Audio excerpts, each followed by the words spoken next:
couple days ago. Had a chance to do some shooting with some friends, and we did a little bit of low light night shooting, and I'll include a clip there so you can see some of that. But today what I want to talk about is, well, night shooting and some of the things that come into consideration if you're going to be shooting low or no light. So today I have two rifles I was using when we were doing the night shooting. The first being my AK with a Surefire Millennium series on it and a red dot. The other is my AR with a Streamlight TLR1 on it. And I did shoot both of these, and there's some interesting things to think about, and from that experience and just considerations. Okay, so first thing when you're shooting at night, as I said, you're shooting both the AR and the AK. As you look at the setup, well, actually I'll turn this way so you can see a little better.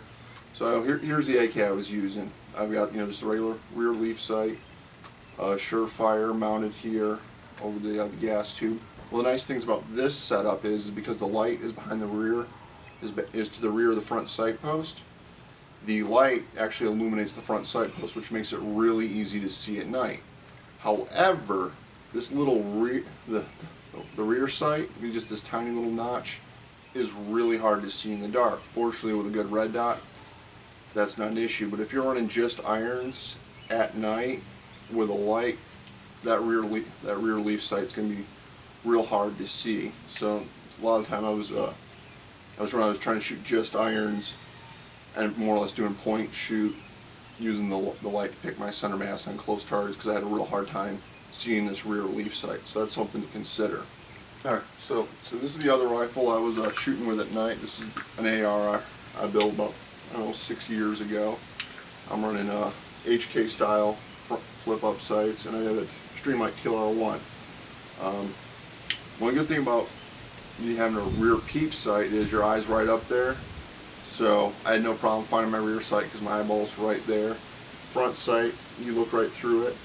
The only thing is because the light here is mounted lower, it doesn't illuminate the front sight, but that's not really a big deal.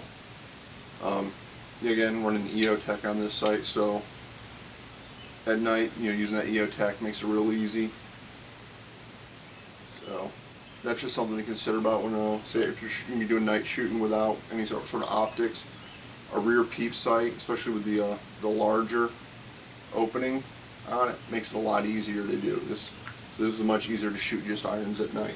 Next thing I want to talk about when shooting in low light is LED versus incandescent, and there's some differences I've noticed. So I wasn't the only one. I had a mix of lights out there.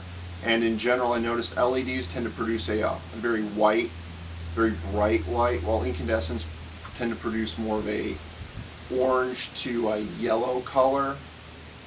So there's some differences there, especially if you're shooting. There's dust and smoke in the air. The light seems to catch the dust and smoke a little differently. I think the incandescent, that yellow color seems to doesn't quite have that glow when it hits the dust and smoke like an LED does. So that's something to consider if you're going to be shooting in low light, is the type of bulb you're going to be using. The good thing about LEDs though is they're very compact. It'll show you. So here's my Surefire again. That's running 2 3-volt batteries with an incandescent bulb. You see how big the light housing here is for that incandescent bulb versus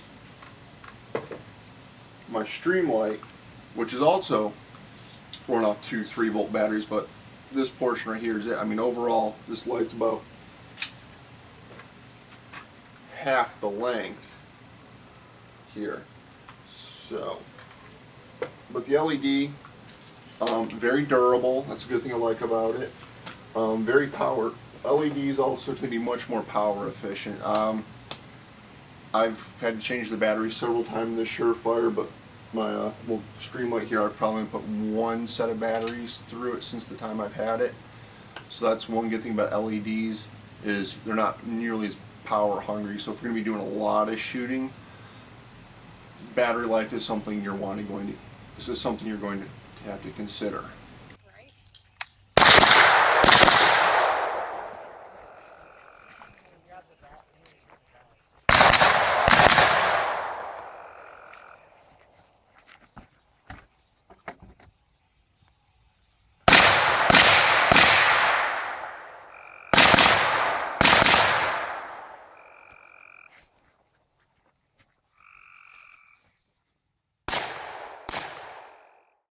So food for thought. Say if you're going to be shooting in low light situations like hog, coyote hunting, things like that, I'd recommend a good light. But yet again, think about the beam you're going to be using. Is it going to tend to be closer shots or going to be longer shots? If you're going to be doing longer shots, you're going to want a narrower beam. Another thing to consider is LED versus incandescent. Incandescents tend to go through batteries faster, but they produce more of that warm yellow glow, and versus an LED, which produces a very bright white glow. So depending on what you're doing, you might have a preference one way or the other as far as your lighting. Another thing, yet again, illuminated sights way better at night than trying to use your plain old irons, or whether it be a tritium or a red dot system. Having illumination on your sights will definitely make shooting in low light situations a lot easier. Thanks for watching. Check out other videos on YouTube. Like us on Facebook, Twitter. If you find what we're talking about interesting, you like the video, please share with your friends. Thanks for watching.